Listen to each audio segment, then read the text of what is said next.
Hello welcome to competitive exams library. మనకి railway NTPC CBT1 stage 1 exams అయితే complete అవ్వడం జరిగింది. సో మనకి డిసెంబర్ 28న ఎగ్జామ్ స్టార్ట్ అయితే జూలై 31న అయితే చివరి షిఫ్ట్ అయితే జరిగింది. టోటల్గా 7 ఫేజెస్లో మనకి CBT1 ఎగ్జామ్స్ అయితే జరగడం జరిగింది. సో చాలామంది ఈ CBT1కి సంబంధించి రిజల్ట్స్ ఎప్పుడు ఇస్తారు అని చెప్పి కామెంట్ చేస్తున్నారు. సో రిజల్ట్ ఎప్పుడు ఇస్తారో అన్న ఇన్ఫర్మేషన్ అయితే ఎవరి దగ్గర లేదు, ఎవరికి కూడా తెలీదు. జస్ట్ మనం ఒక ప్రెడిక్ట్ చేసి ఇవ్వచ్చు అని చెప్పి ఏదైనా చెప్పడం తప్పితే ఎవరికి కూడా ఆథెంటిక్ ఇన్ఫర్మేషన్ అయితే తెలియదు. సో జనరల్గా మనకి ఏప్రిల్ మంత్లో అయితే COVID-19 వల్ల ఎన్టీపీసీ ఎగ్జామ్స్కి అయితే బ్రేక్ రావడం జరిగింది. దాదాపుగా 3 months మనకి అప్రాక్సిమేట్గా టైం దొరికింది. కాబట్టి ఆ టైంలో అప్పటిదాకా జరిగిన 6 ఫేజ్కి సంబంధించి ఆర్ఆర్బీ కీస్ అనేవి ప్రిపేర్ చేసి మనకి రెడీగా ఉందా లేదా అన్న ఇన్ఫర్మేషన్ అయితే లేదు. ఇన్ కేసు ఆ విధంగా రెడీగా ఉంటే కనుక మనకి ఎన్టీపీసీ 7 ఫేజ్లో మనకి మోస్ట్లీ 3-4 డేస్లో ఎగ్జామ్ అయిపోయింది. కాబట్టి వాటిని ఈజీగా కంపైల్ చేసి టోటల్గా కీ అనేది ఆర్ఆర్బీ అయితే త్వరగా ప్రిపేర్ చేసే అవకాశం అయితే ఉంటుంది. సో చాలామంది మనకి సోషల్ మీడియాలో అక్టోబర్లో CBT2 ఎగ్జామ్ ఉంటుందని కూడా మనకి న్యూస్ అయితే వచ్చింది. ఇన్ కేస్ అది నిజమైతే కనుక మోస్ట్లీ ఆగస్ట్లో కానీ లేదా సెప్టెంబర్ 1st వీక్ లోపల అయితే మనకి కీ అనేది అయితే విడుదలయ్యే అవకాశం ఉంది. So first of all RRB నుండి స్టేజ్ 1కి సంబంధించి కీ అనేది విడుదలవుతుంది. ఆ కీ విడుదలైన తర్వాత మీరు మొత్తం చెక్ చేసుకుని ఏదైనా అబ్జెక్షన్స్ ఉంటే కనుక రైజ్ చేయడానికి ఒక 1 week or 10 days టైం ఇస్తారు. తర్వాత మనకి ఫైనల్ కీ రిలీజ్ చేసిన తర్వాత మనకి కట్ ఆఫ్ రిజల్ట్స్ అనేవి అయితే రావడం జరుగుతుంది. సో కన్ఫామ్గా అయితే చెప్పలేం. ఇన్ కేస్ ఫాస్ట్గా జరగాలి అనుకుంటే కనుక మోస్ట్లీ ఆగస్ట్లో కానీ లేదా సెప్టెంబర్ 1st వీక్ అయితే వచ్చే అవకాశం అయితే ఉంది. ఇన్ కేస్ అన్ని ఫాస్ట్గా జరిగితే మాత్రమే ఇది జరిగే అవకాశం అయితే ఉంది. నెక్స్ట్ CBT1కి సంబంధించి కట్ ఆఫ్ ఎంత ఉంటుంది అని అడుగుతున్నారు. సో కట్ ఆఫ్ అయితే మనం ఎగ్జాక్ట్గా ప్రెడిక్ట్ చేయలేం. ఎందుకంటే టోటల్గా 7 ఫేజెస్లో ఎగ్జామ్ మనకి చాలా మందికి అయితే జరిగింది. అలాగే మనకి ఇందులో కొన్ని టఫ్ షిఫ్ట్స్ ఉన్నాయి, కొన్ని ఈజీ షిఫ్ట్స్ ఉన్నాయి, కొన్ని మోడరేట్ షిఫ్ట్స్ ఉన్నాయి. కాబట్టి ఆర్ఆర్బీ ఏం చేస్తుందంటే అన్ని షిఫ్ట్స్ని మనకి ఒక నార్మలైజేషన్ ఫార్ములా, రీసెంట్గా నార్మలైజేషన్ పద్ధతిని కూడా మార్చారు. ఫార్ములాలో కొన్ని చేంజెస్ అనే వాటిని కూడా తీసుకొచ్చారు. ఆ కొత్త నార్మలైజేషన్ ఫార్ములా ప్రకారం మనకి వాటన్నిటిని కూడా నార్మలైజ్ చేసి సో దాన్ని బట్టి మనకి ఆ నార్మలైజ్డ్ స్కోర్ని బట్టి మనకి కట్ ఆఫ్ అనేది అయితే రిలీజ్ చేస్తుంది. సో కాబట్టి కట్ ఆఫ్ అనేది కూడా మనం ఎగ్జాక్ట్గా అయితే ప్రెడిక్ట్ చేయలేం. బట్ ఈ వీడియో లాస్ట్లో మేము ఒక ఎగ్జామ్షన్ లాస్ట్ ఇయర్ కట్ ఆఫ్ని బట్టి ఒక మనకి యావరేజ్గా అయితే ప్రెడిక్ట్ చేసుకుందాం. సో కన్ఫామ్గా అయితే మనం చెప్పలేం, కానీ బ్రీఫ్గా అయితే కట్ ఆఫ్కి సంబంధించి డీటెయిల్స్ అయితే చూద్దాం. సో టఫ్ షిఫ్ట్లో రాసిన వాళ్ళకైతే కొంత అడ్వాంటేజ్ ఉంటుందని చెప్పుకోవచ్చు. అంటే టఫ్ షిఫ్ట్లో రాసిన ప్రతి వాళ్ళకి కాదు, మీరు టఫ్ షిఫ్ట్లో పేపర్ రాసి మీరు బాగా కనుక అటెంప్ట్ చేస్తే కనుక ఓకే. సో మీరు టఫ్ షిఫ్ట్లో రాసి బాగా అటెంప్ట్ చేస్తే మీ స్కోర్ అనేది బాగా పెరిగే అవకాశం అయితే ఉంటుంది. సో ఈజీ పేపర్ కన్నా టఫ్ షిఫ్ట్ పడి మందులో మీరు బాగా ప్రిపేర్ చేసినప్పుడు స్కోర్ అనేది అయితే ఎక్కువ వేరియేషన్ అయితే ఉండే అవకాశం అయితే ఉంటుంది. ఓకే. సో మనకి CBT స్టేజ్ 2కి సంబంధించి డీటెయిల్స్ చూసినట్లయితే స్టేజ్ 1లో మనకి ఎవరైతే ఎగ్జామ్ రాస్తారో వాళ్ళలో మనకి 20 times అంటే ఒక 100 ఉద్యోగాలు అంటే 100 × 20 ఆ టైప్లో మనకి స్టేజ్ 2కి సంబంధించి మీకు షార్ట్ లిస్ట్ చేయడం అయితే జరుగుతుంది.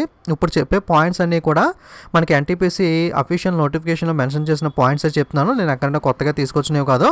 సో స్టేజ్ 2కి సంబంధించి 20 times అయితే మనకి షార్ట్ లిస్ట్ చేస్తారని చెప్పి ఇక్కడ క్లియర్గా ఇచ్చారు.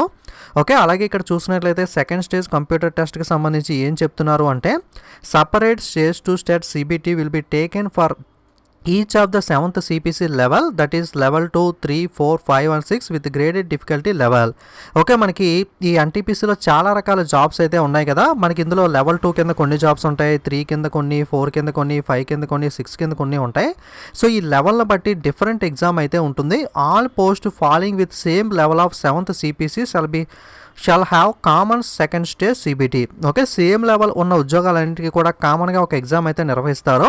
If candidates are eligible for more than 1 level of 7th CPC post as per the educational qualification they have given first stage CBT and corresponding second stage CBT for each level.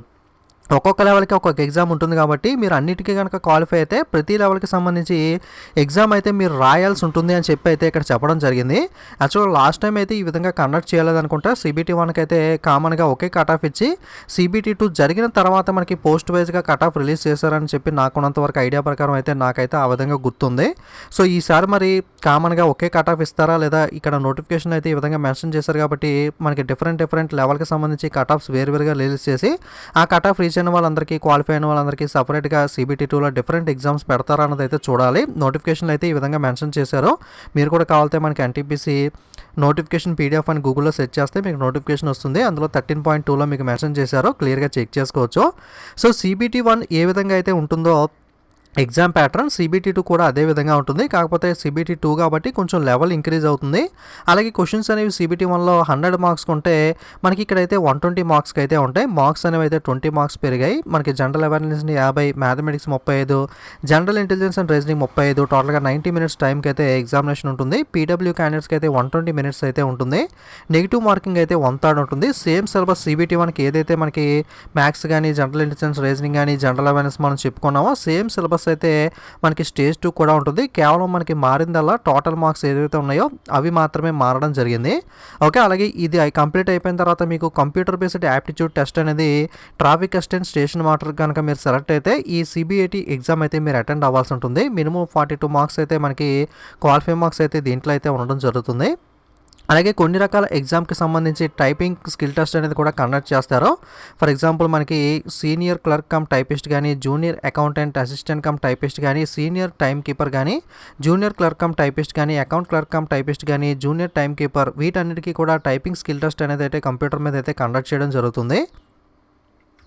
Okay, మనకి ఇక్కడ క్లియర్గా levels అనేవి mention చేశారు చూడండి. Junior clerk cum typist అనేది అయితే level 2 కిందకి రావడం జరుగుతుంది. సో లెవెల్ 2 కింద టోటల్గా 4 జాబ్స్ అనేవి ఉన్నాయి. ఈ 4కి కూడా కామన్గా మనకి కామన్ ఫర్ లెవెల్ 2 పోస్ట్ అని ఉంది కదా, ఈ 4 జాబ్స్కి కామన్గా ఒక CBT ఎగ్జామ్ కండక్ట్ చేస్తారు. వీటికి నెక్స్ట్ స్టేజెస్లో టైపింగ్ స్కిల్ టెస్ట్ కూడా ఉంటుంది. అలాగే level 3 commercial come ticket clerk ఏదైతే ఉందో దీనికి ఒక సపరేట్గా ఎగ్జామ్ అయితే కండక్ట్ చేస్తారో. అలాగే మనకి లెవెల్ 4లో ట్రాఫిక్ అసిస్టెంట్కి సంబంధించి ఒక సపరేట్ ఎగ్జామ్ అయితే ఉంటుంది. అలాగే 5th లెవెల్లో goods guard, senior commercial come ticket clerk, senior clerk cum typist, junior account assistant cum typist, senior time keeper, అన్ని జాబ్స్కి కామన్గా ఒక ఎగ్జామ్ అయితే ఉంటుంది. అలాగే కమర్షియల్ అప్రెంటిస్ CA, అలాగే స్టేషన్ మాస్టర్కి సంబంధించి ఒక ఎగ్జామ్ అయితే ఉంటుంది. ఇక్కడ మీరు చూడొచ్చు కామన్ ఫర్ ఆల్ అని చెప్పి డిఫరెంట్ ఎగ్జామ్స్ అయితే ఉన్నాయి. ఇన్ కేస్ మీకు వచ్చిన మార్కులకి అన్ని జాబ్స్ కూడా క్వాలిఫై అయితే మీరు స్టేజ్ 2లో అన్ని ఎగ్జామ్స్ అయితే రాయాల్సి ఉంది. అకార్డింగ్ టు ద నోటిఫికేషన్లో ఉన్న ఇన్ఫర్మేషన్ అయితే ఇదే మరి. సో మళ్ళీ ఏమైనా మార్క్ చేస్తారా, ఒక ఎగ్జామ్ పెడతారా అన్నది ఇన్ఫర్మేషన్ అయితే చూడాలి. వీటి తర్వాత మనకి దీనికి సంబంధించి కూడా కొన్ని వాటికి ట్రాఫిక్ అసిస్టెంట్కి సంబంధించి కంప్యూటర్ బేస్డ్ యాప్టిట్యూడ్ టెస్ట్, అలాగే మనకి స్టేషన్ మాస్టర్ కూడా ఈ CBAT ఎగ్జామ్ అయితే ఉంటుంది. మిగతా వాటికైతే టైపింగ్ స్కిల్ టెస్ట్ ఉంటుంది. కొన్ని వాటికైతే స్టేజ్ 3 ఉండదు, కేవలం 2 స్టేజెస్ మాత్రమే ఉంటాయి. కొన్ని ఎగ్జామ్స్కి అయితే ఇక్కడ డాష్ పెట్టిన వాటికి సంబంధించి మీరు చెక్ చేసుకోవచ్చు నోటిఫికేషన్లో. ఆ తర్వాత డాక్యుమెంట్ వెరిఫికేషన్, మెడికల్ ఇవన్నీ కామన్గా ఉంటాయి. సో జస్ట్ ఇప్పటిదాకా అయితే బ్రీఫ్గా చూసాం మనం డీటెయిల్స్ అనేవి.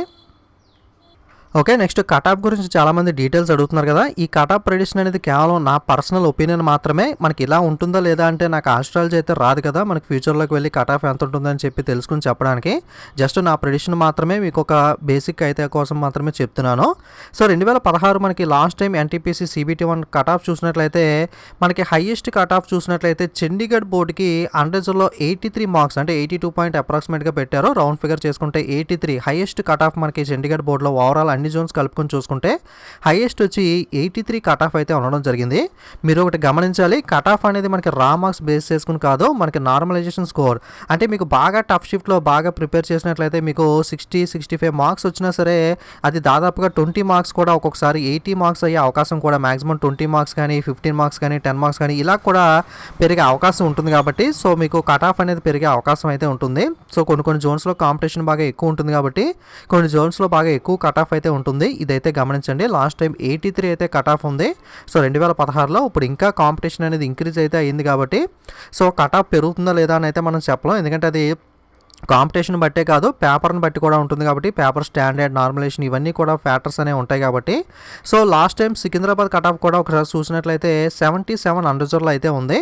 అంటే ఇంచుమించుగా ఒక 6 మార్క్స్ డిఫరెన్స్. అంటే హైయెస్ట్ కట్ ఆఫ్ ఏదైతే మనకి చండీగఢ్లో 83 అని చెప్పుకున్నామో దాదాపుగా ఒక 6 మార్క్స్ డిఫరెన్స్లో మనకి సికింద్రాబాద్ అయితే ఉంది. ఓకే, సికింద్రాబాద్ కూడా మనకి కట్ ఆఫ్ అనేది కొంచెం హైగానే ఉందని చెప్పుకోవచ్చు. ఓబీసీ అయితే 72 ఉంది. అంటే అప్రాక్సిమేట్గా మనకి ఈ విధంగానే ఉంటుంది. ఒక 5 మార్కుల డిఫరెన్స్ అయితే ఓబీసీకి జనరల్కి అయితే ఉండే అవకాశం ఉంది. అలాగే ఎస్సీకి అయితే 63, ఎస్టీకి 59 అయితే కట్ ఆఫ్ ఉంది. ఓకే, అలాగే ఓబీసీకి ఎస్టీకి కూడా అప్రాక్సిమేట్గా 5 మార్క్స్ అయితే డిఫరెన్స్ ఉంది. మ్యాక్సిమం మనకి 5-6 మార్క్స్ ఈ విధంగానే అన్రిజర్వ్కి, ఓబీసీకి, ఎస్సీకి అయితే మనకి డిఫరెన్స్ అయితే ఉంటుంది.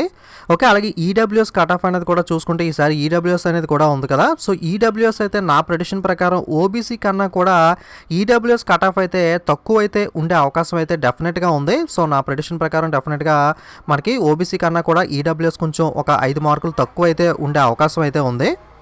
సో నెక్స్ట్ మనకి మ్యాక్సిమం ఈసారి చూసుకున్నట్లయితే ఈసారి కూడా మ్యాక్సిమం మనకి 80 మార్క్స్ అయితే కట్ ఆఫ్ ఉండే అవకాశం ఉంది. నార్మలైజేషన్ చేసిన తర్వాత స్కోర్ మనకి పెరుగుతుంది కాబట్టి. అలాగే ఇది నేను జోన్ వైజ్గా చెప్పట్లేదు, ఓవరాల్ అన్ని జోన్స్ కలుపుకొని అన్రిజర్వ్కి అయితే మ్యాక్సిమం 80 దాకా కూడా మ్యాక్సిమం ఛాన్సెస్లో ఇది ఓకే మ్యాక్సిమం ఛాన్సెస్లో 80 దాకా రీచ్ అయ్యే అవకాశం కూడా అయితే ఉంది. మ్యాక్సిమం కట్ ఆఫ్ అనేది ఎక్కువ కాంపిటీషన్ ఉన్న జోన్స్లో మనకి 80 కూడా రీచ్ అయ్యే ఛాన్స్ అయితే ఉండొచ్చు అని చెప్పి నేనైతే అనుకుంటున్నాను.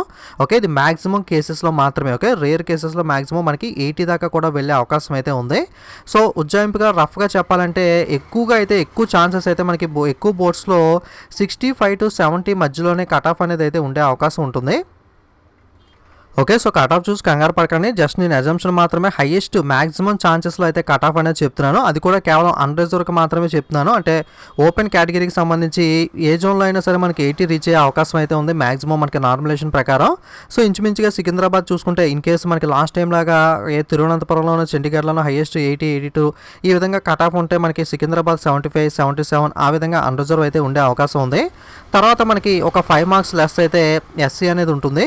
అలాగే మనకి జనరల్కి ఈడబ్ల్యూఎస్కి చూసుకుంటే 5 to 10 మార్క్స్ దాకా కూడా డిఫరెన్స్ అయితే మనం ఎక్స్పెక్ట్ చేయొచ్చు. ఓకే మినిమం 5 మార్క్స్ లేదా మ్యాక్సిమం 10 మార్క్స్ దాకా కూడా కొన్ని జోన్స్లో ఈడబ్ల్యూఎస్కి అయితే కట్ ఆఫ్ అనేది జనరల్ కన్నా తక్కువ ఉండే ఛాన్సెస్ ఉన్నాయి. అలాగే ఓబీసీ కన్నా కూడా ఈడబ్ల్యూఎస్ కట్ ఆఫ్ అయితే తక్కువ ఉండే ఛాన్సెస్ కూడా చాలా ఎక్కువగా అయితే ఉన్నాయి. ఎందుకంటే ఆ టైంకి మనకి ఎన్టీపీసీ నోటిఫికేషన్ పడే టైంకి కొత్తగా అప్పట్లోనే ఈడబ్ల్యూఎస్ తీసుకొచ్చారు కాబట్టి చాలామందికి కూడా అవగాహన అనేది ఈడబ్ల్యూఎస్కి సంబంధించి లేక మనకి చాలామంది కూడా అన్రిజర్వ్ కేటగిరీ కింద అయితే అప్లై చేశారు. కాబట్టి చాలా తక్కువ మంది అయితే ఈడబ్ల్యూఎస్ మనకి ఆప్ చేసుకునే అవకాశం ఉంది కాబట్టి సో కాంపిటీషన్ అనేది డెఫినెట్గా ఈడబ్ల్యూఎస్ వాళ్ళకైతే ఒక మంచి ఛాన్స్ అని చెప్పుకోవచ్చు. నా ప్రెడిక్షన్ ప్రకారం డెఫినెట్గా జనరల్ కన్నా 5 to 10 మార్క్స్ అలాగే ఓబీసీ కన్నా కూడా ఈడబ్ల్యూఎస్ అయితే తక్కువగా ఉండే అవకాశం ఉంది. ఓకే సో జస్ట్ నా ప్రెడిక్షన్ మాత్రమే ఇది, ఎందుకంటే నాకు ఆస్ట్రాలజీ రాదు, ఫ్యూచర్కి వెళ్ళి నేను కట్ ఆఫ్ అనేది ప్రెడిక్ట్ చేయలేను కాబట్టి. సో మ్యాక్సిమం ఇదంతా కూడా నార్మలైజేషన్ స్కోర్ గురించి మాట్లాడుతున్నాను నేను. రా మార్క్స్ అయితే మోస్ట్లీ మనకి 60 to 65 ఈ విధంగా అయితేనే హైయెస్ట్ అయితే ఉండే అవకాశం ఉంది. ఎందుకంటే చాలామంది మనకి ఈరోజు పోల్ కూడా పెట్టాను, ఒకసారి మీరు మన ఛానల్ కమ్యూనిటీ ట్యాబ్లోకి వెళ్ళి పోల్ కూడా ఒకసారి చెక్ చేసుకోవచ్చు. ఓకే సో కమ్యూనిటీ పోల్లో చూసుకున్నట్లయితే 6000 మంది అయితే ఓట్ చేయడం జరిగింది. ఇందులో మనకి 75% ప్లస్ పెట్టిన వాళ్ళు 8%, 70 ప్లస్ పెట్టిన వాళ్ళు 9%, 65 ప్లస్ పెట్టిన వాళ్ళు 18%, 60 ప్లస్ పెట్టిన వాళ్ళు 22% ఉంటాయి. ఎక్కువ మంది మెజారిటీ అయితే 60 బిలో అయితే పెట్టడం జరిగింది. సో ఓకే సో ఇది మనకి రా మార్క్స్కి సంబంధించి మీకు కామెంట్ చేయమన్నాను, మనకి నెగిటివ్ మార్కింగ్ తీసేసి రా మార్క్స్ అనేవి అయితే ఈ విధంగా ఎక్స్పెక్ట్ చేస్తున్నారు. సో 60 బిలో 60 ప్లస్ మనకి చూసుకుంటే అప్రాక్సిమేట్గా 60 స్కోర్ వచ్చినట్లయితే మనకి అది నార్మలైజేషన్ స్కోర్లో డెఫినెట్గా టఫ్ షిప్లో పడినట్లయితే మనకి స్కోర్ అనేది పెరిగే అవకాశం ఉంది. సో కట్ ఆఫ్ ఏంటి సార్ మరి 10 మార్క్స్ వేరియేషన్లో చెప్పారంటే నాకు ఎగ్జాక్ట్గా అయితే ప్రెడిక్ట్ చేయడం అనేది ఇంపాసిబుల్ కదా, ఎందుకంటే ఫ్యూచర్ అనేది అయితే నాకు తెలియదు. సో అప్రాక్సిమేట్గా మాత్రమే నేను చెప్పగలను.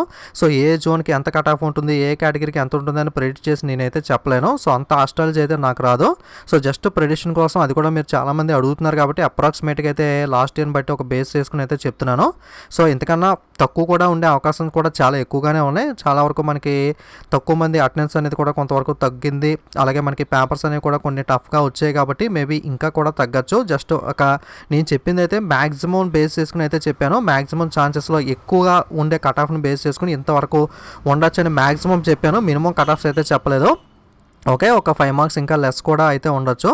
సో జస్ట్ ఒక బేసిక్ అజంప్షన్ కోసం మాత్రమే ఇదైతే చెప్తున్నాను. దీన్ని బేస్ చేసుకుని మీరైతే కంగారు అయితే పడకండి. సో నాకు అంత స్కోర్ రాదేమో, నాకు రాదేమో ఇలాంటివి అయితే మైండ్లో తీసేయండి. సో మీకు అలాగే గ్రూప్ డి కూడా సిమిలర్ సిలబస్ ఉంటుంది కాబట్టి మీరైతే ప్రిపేర్ అయితే ఉండండి.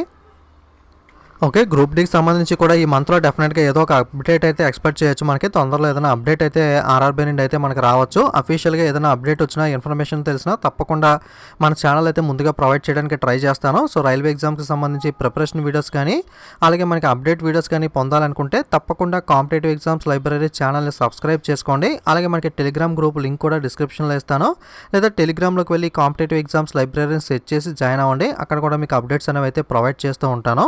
ఓకే ఇది ఈరోజు వీడియో అనేది. Thanks for watching.